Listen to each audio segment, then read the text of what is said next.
How's it going, everybody? Bryan Alvarez and Dave Meltzer here. Wrestling Observer Radio, December 28, 2017. Figure4online.com/WrestlingObserver.com. Joined today by the Omega half of Alpha and Omega. Kenny Omega's joining us here today. New Japan Tokyo Dome coming up January 4th. Lots of stuff to talk about. Kenny, how you doing? I'm doing well. Hello and happy holidays to you guys and everyone listening. Kenny, I got a question here. How are you doing? Sure. Sorry, how am I doing? How are you doing? It's been, listen, this year, you've had 3 matches that have garnered the legendary 6-star rating now. You've had some crazy matches in the G1 all over the place. I mean, we watch these matches and sometimes we're scared because we're like, Kenny's going to kill himself here. How are you doing here at the end of this year? Surprisingly doing very well. At times, I worry myself most with how mentally fatigued that I am. I don't like to recycle and rehash and reuse ideas. So to come up with new stuff, whether it be in a big singles or even just, the 6-mans and 8-mans that we do, just to come up with something memorable in those matches, that's what actually really gets me, more so than the actual physical wear and tear. I know I'm getting there, where I'm going to start to feel everything, but I'm still kind of doing okay. I mean, little aches and pains and things that may develop into something more serious, like my knee, for example. Eventually, it just gave up on me, and I had to get the surgery. There's things like that, but they didn't even result in a major surgery. So physically, I'm doing okay. Mentally, right now I'm great because I had a small break, but sometimes I get kind of tired. One thing when it comes to when you do a match, like a major singles match that you've really worked on, and then you do it like as a performer, is there because I've talked to a lot of wrestlers where it's like you do it, you get that exhilaration from performing at such a high level, and I know is there like a down period or something like after like one of those matches like Okada or Naito that obviously you put so much both physically and mentally in, it appears that you put like everything into, creating these matches. I mean, is there a feeling of like, afterwards of, I don't know, I guess I'm looking at it from my perspective when I write something that really emotionally gets to me, like when it's over, it's almost like I need a day or two to detox, which I never get, but that's what it's, and I know from performers, not necessarily wrestlers, but actors and stuff that I've talked to when it comes to that. And there are some wrestlers I've talked to that have kind of said that. But I know that because of how much you work on your individual big matches, I'm wondering if you have, anything like that when it's over. Yeah, I mean, that was sort of the scary situation at the end of the G1 where I was coming off, both a physical and an emotional high after the Okada match. But I knew that I had to go home for a very brief amount of time and head back to the arena very early in the morning to prepare for the finals, which, obviously, of course, I'm just not going to write that off because, I had a great match with Okada. My work here is done. I still wanted to go out and perform and give something special for the finals as well, not to slight the fans of the G1, everyone that stayed up late to watch. Fans all over the world, and even just for myself, I never get a chance to work with Naito. It was tough because any time that I tried to come up with something, an idea, a moment, an emotion, my head was still spinning with kind of like flashbacks from what had just happened with the match with Okada. Normally, I can kind of get over these things pretty quick, but within a 12-hour period, it was, especially kind of being forced into making the Okada thing a trilogy without knowing in advance, and sort of just feeling like, wow, we did it. Like we actually did 3 matches that kind of looked and felt a lot different from each other, and then, but oh geez, I still have to do this other singles match. It's tough, especially because now, well, especially since 2016, I definitely lean a lot less on athletic components in the match, and I'm trying to evoke more emotional responses from the in-between stuff and just by the way things come together. So I not only feel like physically exhausted, but mentally as well. And if I really have to dig deep from a place of whatever pain, love, joy, or whatever to show something emotionally in a match, that makes you pretty tired too.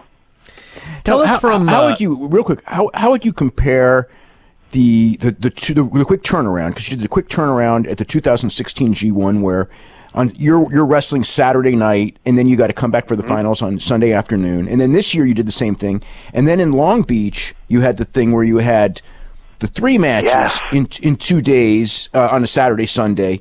I mean, and in a situation where, everyone, these are your biggest matches of the year, the ones that everyone's watching. They're not the matches where you can kind of go like, well, this is a small town match. I mean, it's like, how would you compare those 3 situations?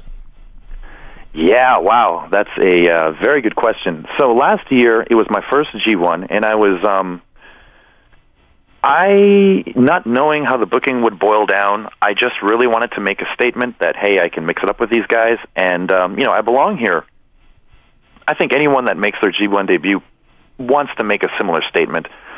And as we kind of got down to the nitty-gritty of things, I started to realize I had a bit of a chance at the thing. And then, of course, at the 11th hour, I was told that I indeed do have to go to the finals, and I was indeed going to take the whole thing home. I guess because the whole situation was so new to me, I was able to tap into adrenaline a lot easier. So doing the Naito match and then following that up with the Goto match, it seemed a lot less taxing than doing it this year. This year, I really felt like I had to sort of summon powers from beyond to really get through it. And of course, my knee as well was already on its last legs, and I was praying to a higher power, like, just get me through this one match. Like, I don't want my leg to lock up during this match. And we pulled it through. I guess there was more stresses this year, if like from kind of uncontrollable aspects of actually wrestling, like injuries, storyline things, future directions, and all that. My mind was venturing all over the place while trying to put these things together. So that was very difficult. The Long Beach thing, I think physically that was probably the most difficult thing I've done all year. They sort of had me burning the candle on both ends while I was there. I didn't get a wink of sleep the entire weekend. We did the one match I was really proud of with Michael Elgin, and then we had to roll into the next day. We had to do the 2 in 1 day, and that's like, it's so common, in the Indies and in Canada, I guess even in America, where you're going to wrestle 2 or 3 times in 1 day. I haven't done it in a long time, and it's very difficult. I would say I probably felt more exhausted after that day than I did after the 60-minute draw. Whereas a 60-minute draw was, of course, it was exhausting, but I felt more worried about overheating. It was a weird kind of feeling. But for the Long Beach stuff, I actually felt was just physically exhausted, just like rubber, like on rubber leg street the entire time. So we've had Jericho on the show, Don Callis on another show, both talking about the genesis of this January 4th match. From your perspective, tell us the story of how you were approached and what was going through your mind when this was suggested. Well, I had first heard of it, the idea, from Don, because, we message each other all the time, just about this, that, and the other, not necessarily always wrestling stuff even. And he just kind of said, like, hey, what would you think of you and Jericho? And, of course, I mean, if we're just talking about fantasy booking, it would be great. But I didn't think it was going to be anything more than that. And he had said, well, there's a possibility that this is something that Chris might want to do as well. And okay, I wasn't close with Chris at that point. I mean, I had met him to do his podcast, But I mean, if Don said that he was interested, then okay, that's cool, and I would love to do it. But I didn't really think too much of it at that point in time. Then as time went by, I mean, months went by, and we didn't talk about it at all. It came up in a group chat between myself, Don, and Chris that this was kind of a real idea.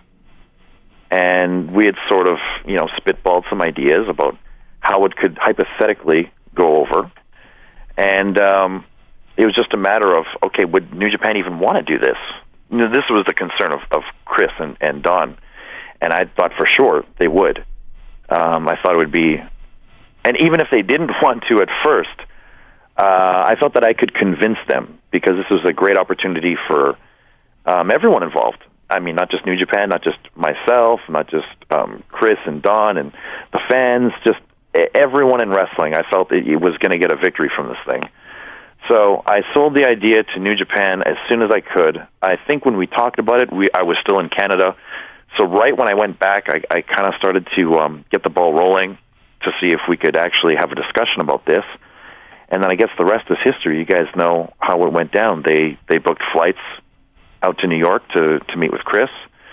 And from there it was a gradual process of dotting the I's and crossing the T's, and it is what it is. Now it's a match. So a couple of follow-ups here. Were you aware of anything that they might have had planned for you for January 4th before this was ever even reached or broached? Yes, they had ideas, but they weren't married to anything in particular, and were kind of actually asking for my input. What would you like to do?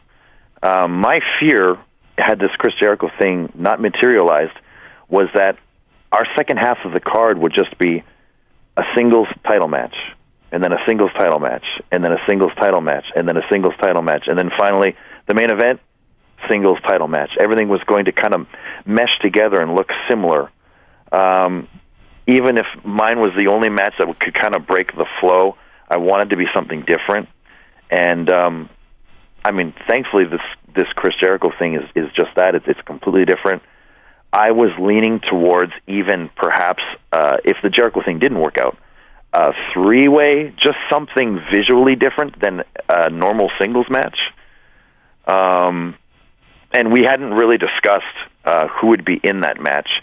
Of course, they kind of tossed the idea of, maybe Ibushi could be in the match. And I had sort of said that, I don't want, I want to kind of introduce the possibility that this belt isn't governed by any sort of weight limit. So maybe let's do a three-way and let's toss a guy in like Ricochet or Ospreay. This is way in advance, though. This is before I knew Ricochet was leaving, and this is before I knew that Ospreay had sort of a future in the junior heavyweight title picture. But yeah, that's all there was beforehand. That's all we discussed. So then the other part of the question is, you're talking about the G1, and you show up, and last minute you're told you're going to do this, you're going to win, blah blah blah blah blah. Yep. In America, like if there's a WWE pay-per-view coming up, I mean, nobody knows the finishes. The finishes get out sometimes at the very, very, very last minute. Sometimes they don't get out at all. They keep things very secret. They change their mind a lot. They're afraid of spoilers and things leaking out. Is there, in Japan, does that same sort of thing happen? Is there a reason that you're not told, like, a week in advance what you're going to be doing in the G1? Is there a method to this madness? Perhaps. I do believe that it's... Well, I think it is to protect the finishes. They don't want any sort of information leaking out to the public. I think that there was some concern that for the junior tournaments, especially the Best of the Super Junior and the Junior Tags, information in advance was reaching the public, and they weren't really happy about that. So I think now they keep just everyone in the dark, and there's a very select amount of people that actually know what is going on. And I think that could even just be limited to maybe, Tanahashi and Liger, maybe Nagata. But I mean, myself, Naito, Okada, we're always just in the dark. We have no idea ever. And I do mind it, and there are times when I don't mind it at all, because there are times when you don't know what's going to happen, so that when it hits you, you're responding appropriately with the type of emotion when you come up with how you want to go about the match. But other times, I would like to know in advance, because then I can create something and start groundwork towards whatever story it is that I'm moving towards. And in the G1, that would be a great time to know, because then you can get certain things over, certain moves, sequences, et cetera, so that you know when they should be countered, when they shouldn't be.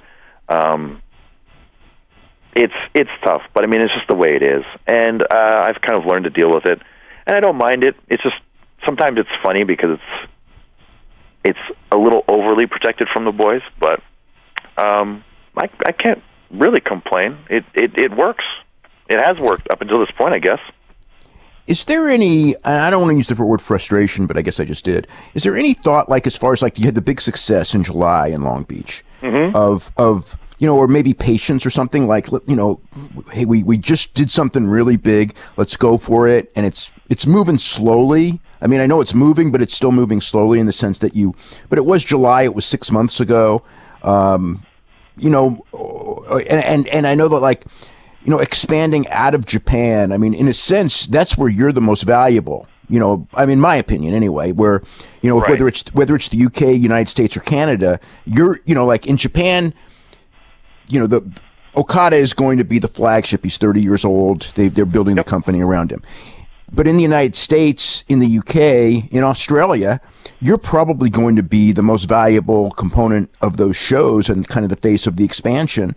And even on Access, they're obviously promoting your match as, the main event. It is considered a double main event because it's a worldwide show.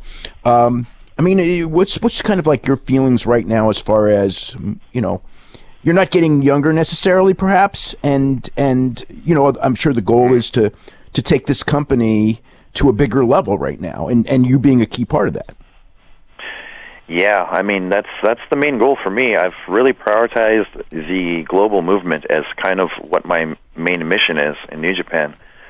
I was actually a little upset when the details of the Long Beach show had surfaced. I really thought we could have run a bigger building.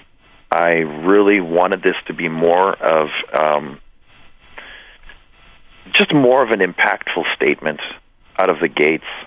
I understand that they were a little worried that there wouldn't be any sort of following in the U.S., or at least not much of one. But had they done the research, I think it would have been obvious that people really wanted the show.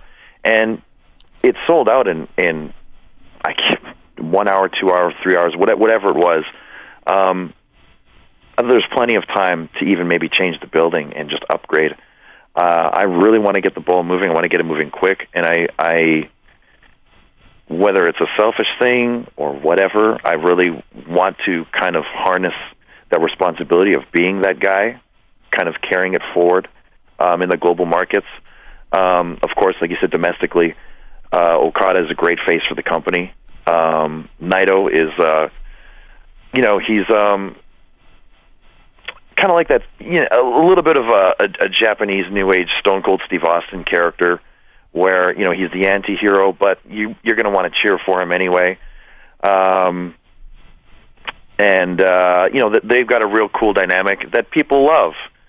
And I definitely don't mind letting them control the ship domestically in Japan. I definitely want to do wherever I can, anywhere on the planet. But when we do stuff in America, when we do stuff anywhere else on the planet, whether it be Australia or the UK or whatever they've been talking about, I want to work doubly as hard to make those shows a success. And for whatever happens in 2018, I just hope that they shoot even higher, and that it's not just more of the same. I think we need to move onward and upward and expand even more than before. I think we have to grow. We have to force it. What's like as far as like, do you have thoughts as far as what you're going to do long term? Obviously, everybody, every single day probably asks you about WWE because it's the obvious question. Right. You know, I mean, do you have a mentality of, okay, I'm committing myself to one more year of New Japan, then we'll talk, or just think of like, you know, I'm really happy here. This is my lot in life. And, you know, like Will Ospreay would say, you know, because he said this, it's like, I'm really not interested in going there. I love it here. And, you know, it's not like necessarily being annoyed with the question, but just like, you know, don't keep saying, oh, well, what happens when you go there next year? Because I'm not interested in going there for years. Kind of where's your head at right now with that? Yeah. The thing is, I just kind of, I'm always sort of dictated by how, just where I feel my inspiration is. I don't feel inspired to go there right now. I know there's a plethora of cool stuff that I could do while being there. And I don't just mean matches. I mean, because, yeah, of course, you could talk about, you know, the AJ matches and, you know, maybe working with Shinsuke or Kevin Owens or whatever. I'm even talking about the other stuff, like even doing the extra things with Xavier Woods, who's a good friend of mine, doing stuff for his YouTube page, Up, Down, Down, and just being involved with, you know, I guess, you know, their extra programming that they have. I could do a lot there, and I guess it could be fun as well and fulfilling. However, I still have a few goals in Japan, and I feel that that's where my heart is. And it reminds me a little bit of my time in DDT. I stayed there for about 6 years, and it was very hard to even consider the thought of leaving until I really knew that they're in a place where they could continue without me, without Ibushi, without the Golden Lovers. So it wasn't just about, okay, well, I've done everything that I can do. I want to make sure that I've done everything that I can do for the company that's given me a place to do the best that I can do. So if I still have it in me to help New Japan grow as a company globally, then I sort of feel that that's my responsibility as well, on top of just wanting to do it. So whether that's going to be a year venture or more, I don't know, but that's kind of where my heart and mind are at right now. When it comes to how much pressure do you put on yourself? I mean, in the sense of, you know, you're wrestling Jericho, and in a sense, it's the biggest match of your career. I mean, as far as a turning point of your career, I think the first Okada match at the Tokyo Dome, even though you were certainly a very big star going into that match, you were already in the main event. I think that coming out of that match, on a worldwide basis, I think that match was kind of a turning point in your career, and then you had to live up to that standard, which you did all year, which, you know, was a pretty darn high standard. With the Jericho match, there's even more eyes on you on a worldwide basis, and, you know, do you feel a certain sense of pressure or nerves, and did you feel that with the Okada match last year? With the Okada match, I really felt like I knew that there'd be a lot of people watching Wrestle Kingdom for the first time, and I knew that there's going to be fans that only tune in to watch Wrestle Kingdom, and that's it. So there was a chance that they had either never seen me before, or they had seen my last year's performance versus Kushida when I was a junior. So I needed to show that, you know, this isn't the same guy, and that I was capable of being in this main event. Because, not only was I putting pressure on myself to perform to the New Japan main event standard for the local fans, but I was also very cognitive of the worldwide eyes that were going to be on the product. And I just really wanted to make the match a spectacle from start to finish, And I don't necessarily mean from the first gong, but I mean from even the video packages. I wanted to really use those to set the table for the match itself. For all the people that didn't know who I was, what I was about, or even if I belonged in the main event, because there was some hubbub, of course, should we do a fan vote again?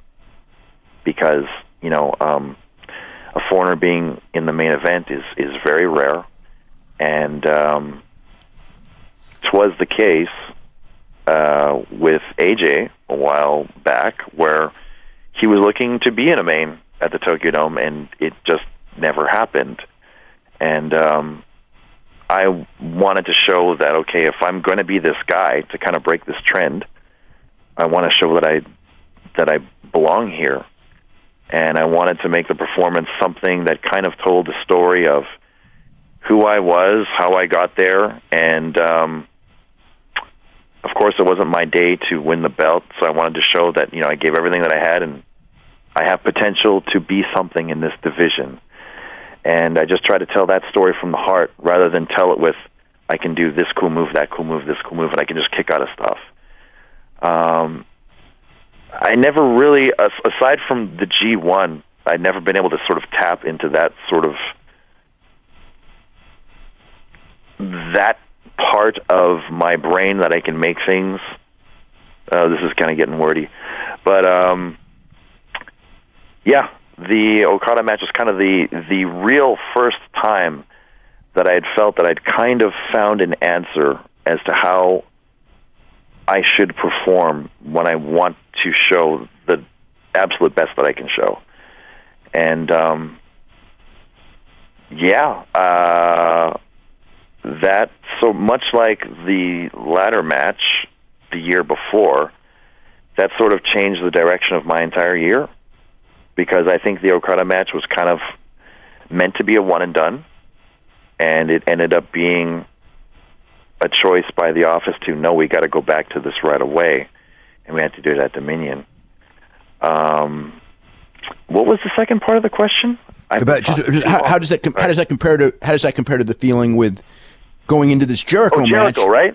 Yeah. And actually, on that topic there, I mean, the people are taking bets on the star rating for that match, and the over/under is 5 stars. Actually, it actually got lowered because of apparently of what I said on the air about how you just can't expect that. Really? Right. Look at you, Yes. Dave. But I mean, but it's a Tokyo Dome, right? So doesn't it get like an automatic boost? Well, an automatic boost plus it's your match, so that's Right. Oh, that's I forgot. Look at how difficult Dave has made your life. That's the thing too. Is like when it comes to star matches and star ratings and stuff. I think one thing that I really changed in my style was I was always trying too hard, to a degree where I was almost being a tryhard. From the year 2011 on to 15, I was just trying too hard to have what people would consider a match of the year contender. And I think in that's where a lot of people fail, and they kind of have hollow performances that, even if the athletics are great, even if the moves look as prim and proper as humanly possible, even if guys are looking like they're getting absolutely destroyed, you just can't feel anything. And I think with the Jericho match as well, to go into it shooting for a star rating is kind of the wrong mindset, because we are tackling this thing and going about it in a way where it's going to be sort of a violent clash of two egos. And my goal for the match is, of course, I would love for it to be great, a great match that's remembered, and that when people reflect back on the Tokyo Dome, they're going to think, that was one of the best matches on the card, or whatever. But my ultimate goal for this match is, I think that throughout this year, it's been the best year of my career by far, and I think that I've had my big match performances, at least I feel, looked a lot different from each other, and I that was by design. I tried to purposely make my matches very different from one another. Nothing was cut and paste. Nothing was, okay, well, this worked last time, I got a reaction, so I'm just going to use this in every big match. I want this match with Jericho to be, again, just something completely different and not something that can be copied or can be cut and pasted. I want to evoke a very new emotion from our fans, and hopefully from the fans watching around the world, that they maybe necessarily haven't felt while watching a match lately. That's the main goal for me. Now, when it came to the angles that you did in December, the one in Fukuoka and then the one at the press conference, how much of that was Jericho and how much of that was Office, and what was, I mean, because the one thing with this angle that I think has also been really good is you can see that the freedom that Jericho has. To me, it's like in WWE he could create, and he had a lot of influence on his stuff because he was a tenured guy and a star for a long, long time, and Vince trusted him and all that. But right. I feel like watching this, and I know even from dealing with him a little bit, that this is Chris Jericho unencumbered in the sense that I think he's doing exactly what he wants, and just with the thing in in both of those, it was like. I know his mentality was to prove, or maybe not to prove, but to show that basic is best. Because when I was talking about it, I go like, this is just basic, 1980s grudge match, two superstars building it up. And he said that basic is best when you start overdoing it and too many twists and turns. You lose sight of the basic emotion. And I thought like his performance at the press conference was tremendous, just really tremendous. Just the pull apart was more realistic than most pull aparts. It took you to a thing where it was just more. I felt a more realism out of it. It was more organic and it felt real. Yeah, it didn't feel contrived in the least. Yeah, I guess it's the way to put it. It felt, especially that press conference thing. The press conference thing just felt like, like a Conor McGregor and Nate Diaz thing where it's completely unplanned, except, you guys actually know where you're going with it, whereas those guys are just winging it, so to speak. Yeah. What's great about working with Chris is that we're very cool with each other, and there's always an open forum to talk about whatever it is that we want to do, would like to do, where we see this thing going. And I remember before we did anything, they're just like, hey, what if in the actual match we did this thing and we did this, and then, oh yeah, that's cool. What if we did this? And these are all super technical ideas, and that took a complete 180, and suddenly we're doing, the lights out, lights on, attack from behind, belt, getting color, and it's just.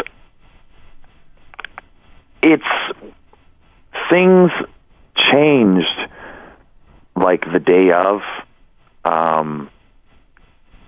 They change and they evolve as we go along, and there's been very little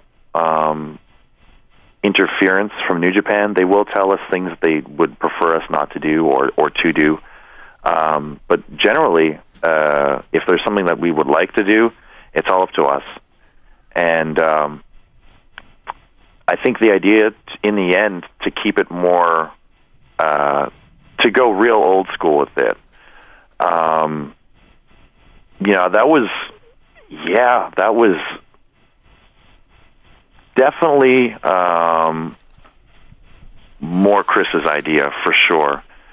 And then once we had sort of felt the atmosphere in the ring, because there was, even though it may not translate when you watch the video playback, but just there was like a dense thick air where you could just feel the worry in the fans. Like, what has this degenerated into? They haven't seen blood in a while. They haven't seen an attack like that in a while. They didn't think Chris Jericho would show up. It was a really cool kind of. It was a very unsure, but a feeling of excitement. Like, this is really turning into a fight kind of feeling from the crowd. And then from that, we thought, okay, I know we were going to have this dueling back and forth press conference thing, but now we've kind of crossed a line. And if I don't fight back now, if I don't take the fight to you, now I look like a bit of a dweeb, which, I am, but I think now maybe it's time I stop looking like a dweeb, because once I took the belt shot and I got the color, it was like I was an instant babyface, especially when I started to throw back the punches. I never thought that would happen. Chris and I had both kind of thought it would be, pick your poison, pick your favorite, and then just let them go at it as a dream match. And now, especially domestically, I am definitely getting this babyface sympathy, and we're sort of tackling it more that way now. And I think it's the right way to go. And I'm actually really excited about this new direction, which is a very new, old direction, because I haven't really gone about any of my matches that way, and I've always wanted to. And it's cool to kind of sit and learn on the job, because Chris knows how to do this kind of stuff. And even when we will briefly chat about something, I can't even begin to picture how it's going to come across, because whatever I picture, whatever Chris actually says in the moment is 10 times better than what I could have pictured. He's just so good at selling the moment and the angle, and I love his new character. It's, it's whatever, 2 appearances old or so with his angle, but it's compelling. I love it, and I love the way he acts, reacts, the way he talks, and in terms of planning and choreography and things like that, it's so little. We just kind of spitball stuff and just play with the feeling of how it feels while we're out there, and as we progress the angle, what feels most natural and organic is to make us hate each other and treat it like a fight. Whose idea was it for Don to go in there and take the code breaker? We had both joked about Don coming in, and Don did feel that he should show some kind of, he should feel something for his fallen comrade, and also feel confused that, hey, this is my friend from 25 years ago. What the hell are you doing?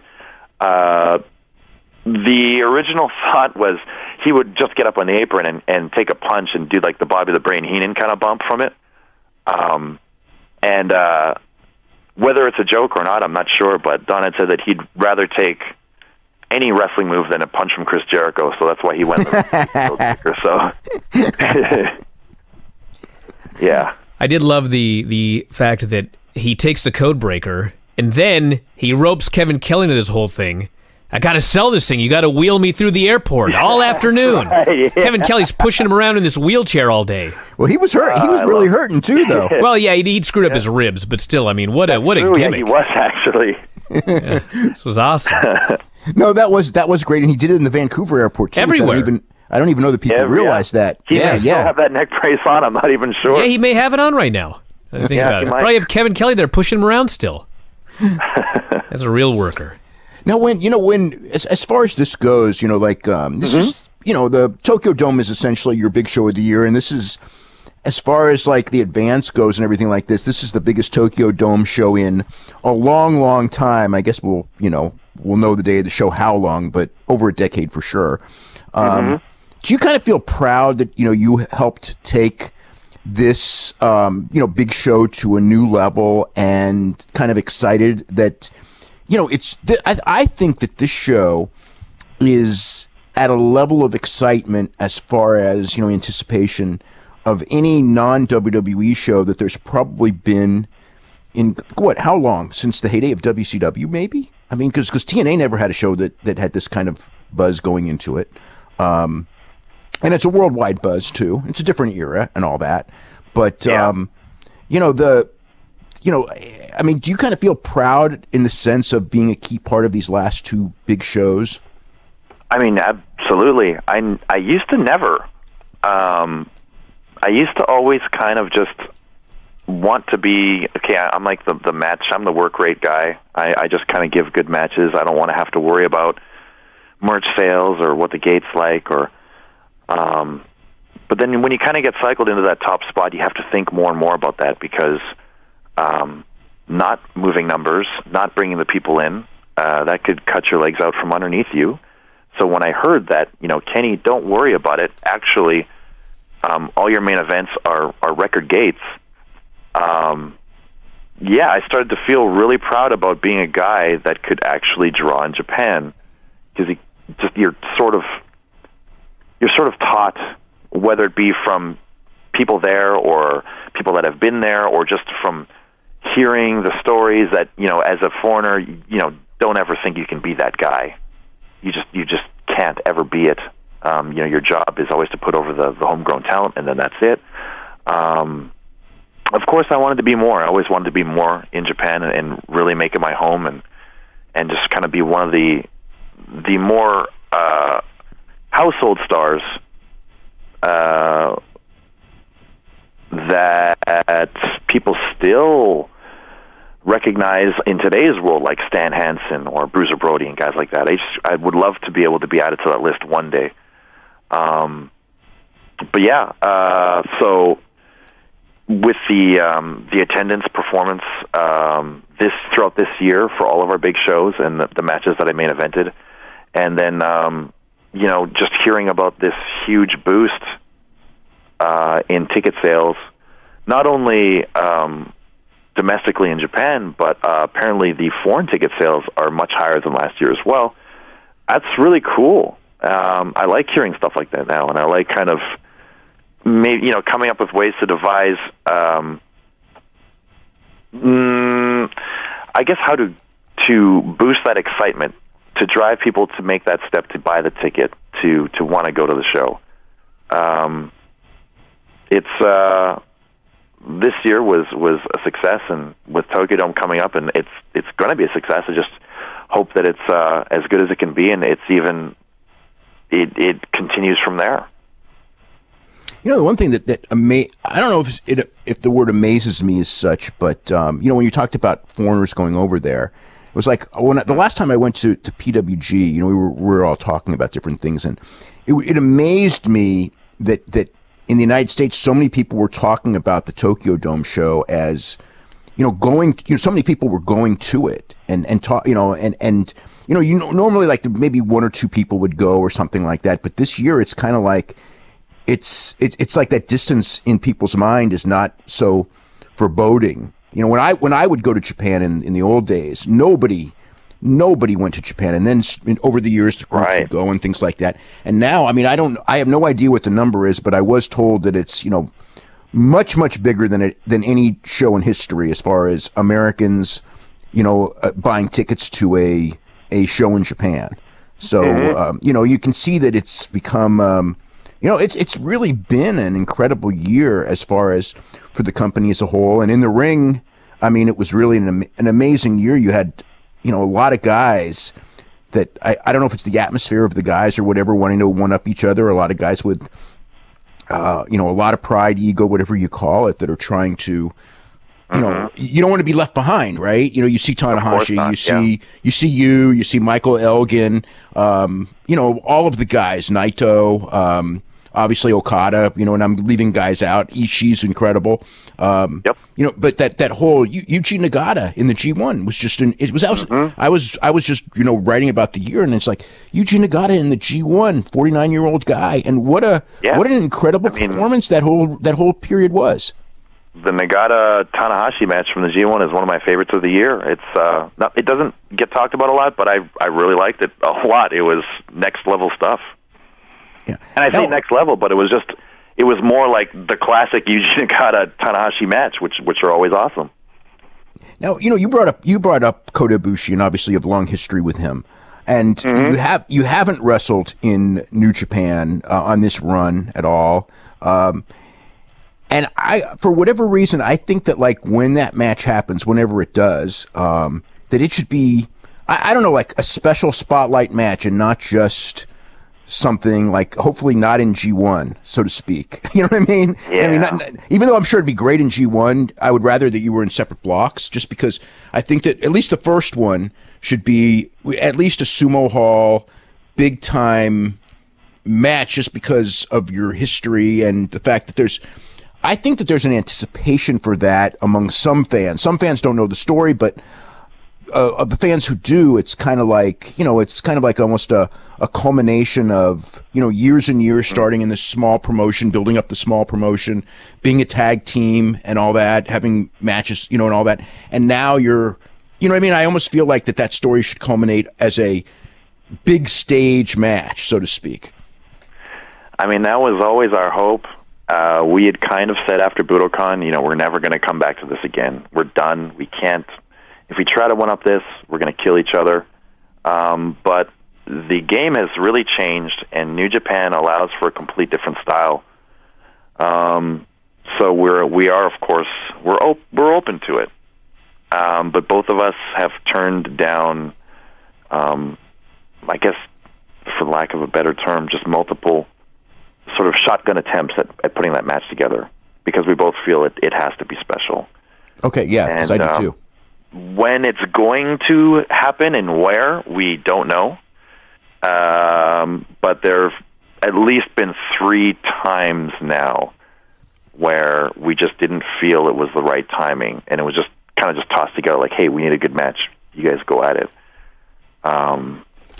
Let me jump in real quick, since you mentioned shotgun attempts. So, do you feel that New Japan doesn't see the value in this match like you do?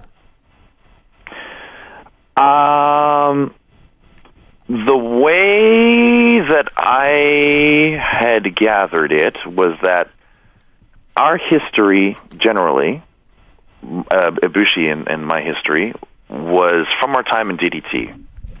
There are many fans that understand it, and even during my time in DDT, I was a lender talent, so I was able to do Best of Super Juniors. We had done the junior tags together, Ibushi and myself. We had some great matches against Apollo 55.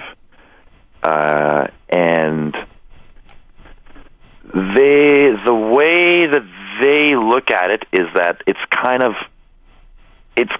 from a past that they don't want to go back to, and they don't have any official involvement with DDT, so they don't want to remind fans that there was this time when they were both in DDT and that they were this DDT tag team. They kind of want to sort of be, we're in New Japan, and this is our own thing. And Kenny Omega, as far as we're concerned, was born as the cleaner in New Japan, and now Ibushi coming back is this new Ibushi, and that's it. What happened before doesn't really matter. But they're slowly realizing that people do remember this history, and even if they weren't there to see it, the fans they're finding the study material. They're looking back. They're seeing that there is this connection, that there is this relationship, and now they're thinking twice about just kind of tossing the match together because it's 2 athletic guys. Now it's like, there's actual feelings involved, and I keep telling them this is a chance to really hit home with an emotionally impactful match, rather than just, okay, you got a guy that's a great high flyer and a guy that throws some knees. It has to be more than just that. It has to be. When you're looking at 2018, are there guys, do you kind of have look and go like, okay, this guy, if you can pick I want to defend my U.S. title against this guy, or I want to go for this championship or whatever, but what goals do you have as far as in-ring and performers, and maybe if it's a guy you haven't wrestled or a guy that you have wrestled but now you think you can do better with than before? Who are kind of your dream opponents for singles matches this year? That's a very good question. If I can create the right atmosphere for it, of course I would like to do something with Ibushi. I can't help but also think that even though I am Bullet Club, I can't help but feel like I would have great chemistry working against those guys. We've got a great thing going on with the Elite, and it's super fun to make the YouTube episodes, just to work in the matches, especially in ROH. It's just a ball every time. But I want to do kind of shocking things that people haven't seen before. And again, I brought this up with the Jericho match. I want people to feel new things while seeing Kenny Omega perform.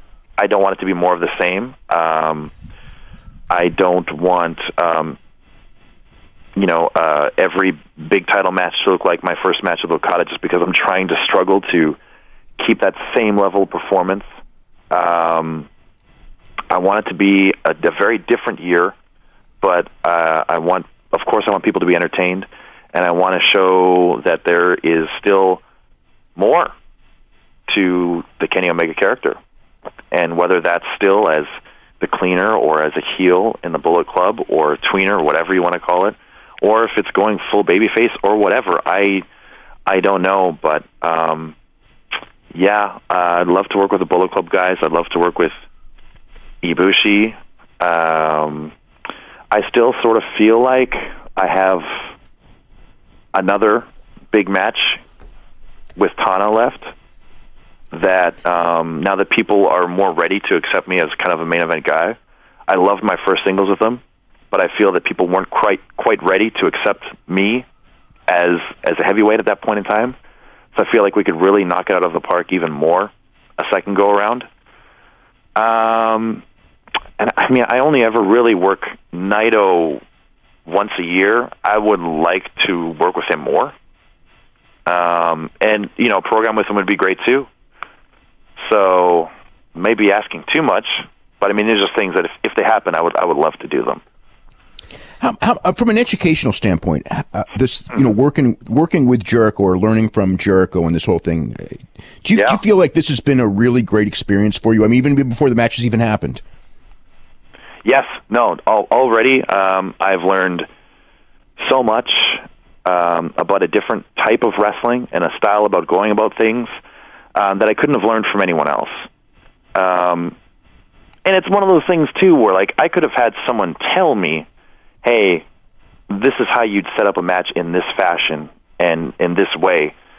But if they aren't at the level of a Chris Jericho and they aren't showing you how to go about it, you almost don't want to take the advice. You don't want to believe it. Like I was kind of thrust into the situation where I'm actually learning on the job, and I'm seeing just how effective this style of storytelling can be. And it's really cool and exciting for me. Because I mean, up to this point, I kind of come with a lot of ideas already laid out in my head, and once I start going, I just kind of piece things together, and then it just takes a life of its own. It becomes whatever the final product is. This is kind of a time where I'm, at this point anyway, I'm sort of following along someone else's guidelines and learning a lot while doing it. So it's really cool. It made me realize I like to learn. It's been a lot of fun. Well, the big match coming up January 4th at the Tokyo Dome, Alpha versus Omega, January 4, 2018, Wrestle Kingdom 12. Be able to check it out on New Japan World, NJPWWorld.com. A couple days later, big matches on Access TV. And Kenny, of course, Kenny Omega Man X on Twitter. And Kenny, let's get some plugs in here for everything else. Yeah, so I am I'm very active on Twitter, mostly active on Twitter. I don't really have anything else. I do have a Facebook, but I don't really look at it. I would like to plug the channel, the Being the Elite YouTube channel.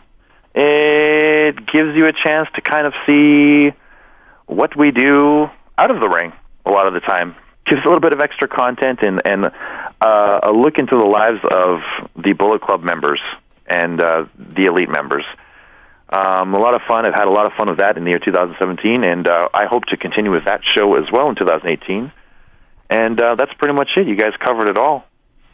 Well, Kenny, I want to thank you so much for doing the show here today. Best of luck coming up next week, and I'm sure maybe shortly thereafter we'll talk to you about the aftermath as well. Yeah, let's do it. Once again,